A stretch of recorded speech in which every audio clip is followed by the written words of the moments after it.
2 जून 2023 दोपहर के 3:20 पर कोरोमंडल एक्सप्रेस हावड़ा से चेन्नई जाने के लिए रवाना होती है। इससे लगभग 5.5 घंटे पहले 10:35 पर एक और ट्रेन बेंगलुरु से हावड़ा जाने के लिए अपने सफ़र पर निकलती है। कुछ ही देर में ये दोनों ट्रेन रफ्तार पकड़ लेती है एंड तेज़ी से अपनी डेस्टिनेशन की ओर बढ़ने लगती है।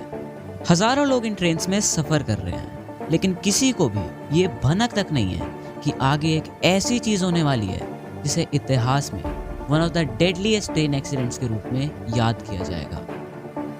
6:55 पर कोरोमंडल एक्सप्रेस बहांगा बाजार स्टेशन पर पहुंचती है और वहां खड़ी एक मालगाड़ी से टकरा जाती है एंड साइड में चल रही बेंगलुरु हावड़ा सुपरफास्ट एक्सप्रेस में जाकर लगती है।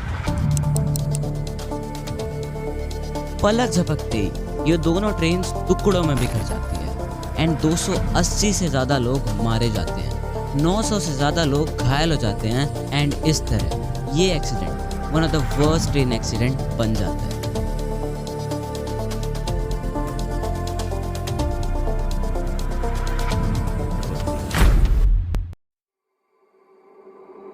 तो हुआ ये था कि बहांगा बाजार स्टेशन जहाँ पे कोलिजन हुआ था वहाँ का नज़ारा कुछ ऐसा दिखता है, जहाँ पे 2 ट्रैक्स ट्रेन के आने जाने के लिए जिन्हें हम मेन लाइंस कहते हैं एंड 2 ट्रैक्स ट्रेन को कुछ देर के लिए रोके रखने के लिए भी थे, जिन्हें हम लूप लाइंस भी कहते हैं। इस एक्सीडेंट के टाइम एक गुड्स ट्रेन या कह सकते हैं एक मालगाड़ी इन लूप लाइंस पर कुछ देर के लिए रुकी हुई थी। लगभग 6:55 पर कोरोमंडल एक्सप्रेस बहांगा बाजार स्टेशन की ओर बढ़ रही थी एंड क्योंकि इस ट्रेन को स्टेशन पर रुकना नहीं था तो ये कॉन्स्टेंटली 128 km/h की स्पीड से स्टेशन की ओर बढ़ रही थी। अब तक सब कुछ नॉर्मल चल रहा था एंड अगर नॉर्मली चलता रहता तो ये ट्रेन मेन लाइन से होती हुई स्टेशन को पास कर जाती एंड कोई भी हादसा नहीं देखने को मिलता। लेकिन हुआ ये कि जैसे ही ये ट्रेन स्टेशन पर पहुंची तो ये एक सिग्नल एरर की वजह से मेन लाइन से हटके लूप लाइन में एंटर कर गई एंड वहां खड़ी मालगाड़ी से जाकर टकरा गई। एंड उसी time Bengaluru Howrah superfast express दूसरी मेन लाइन से लगभग क्रॉस कर ही चुकी थी, लेकिन उसके आखिरी के 3 डब्बे कोरोमंडल एक्सप्रेस की बैक से जाकर टकरा जाते हैं, जिसकी वजह से ये भयानक हादसा अंजाम लेता है। लेकिन यहाँ पे सवाल ये उठता है कि कोरोमंडल एक्सप्रेस ने लूप लाइन में एंटर ही क्यों किया जब उसे लूप लाइन में एंटर करना ही नहीं था। इसे समझने के लिए हमें ये समझना ज़रूरी है कि एक्चुअली में ट्रेन ट्रैक्स काम कैसे करते हैं।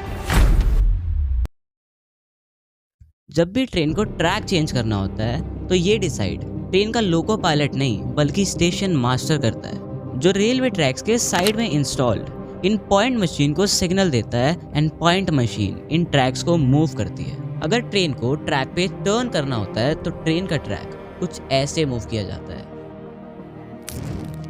एंड अगर ट्रेन को लेन लाइन पर रखना होता है तो ट्रैक कुछ ऐसे मूव करता है। एंड इस एक्सीडेंट की वजह ये थी कि ये ट्रेन ट्रैक्स कुछ ऐसे मूव हो गए थे, जिसकी वजह से ट्रेन लूप लाइन में एंटर कर गई एंड मालगाड़ी से जाकर टकरा गई। लेकिन यहाँ गलती किसकी थी?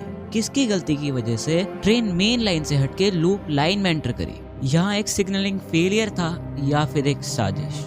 इन सब सवालों का जवाब हमें इंक्वायरी की रिपोर्ट आने के बाद ही पता चल पाएगा। लेकिन ध्यान देने वाली बात यह है कि चाहे गलती किसी की भी हो, गलती थी एंड 2023 में ऐसी गलती होना बहुत बड़ी प्रॉब्लम है।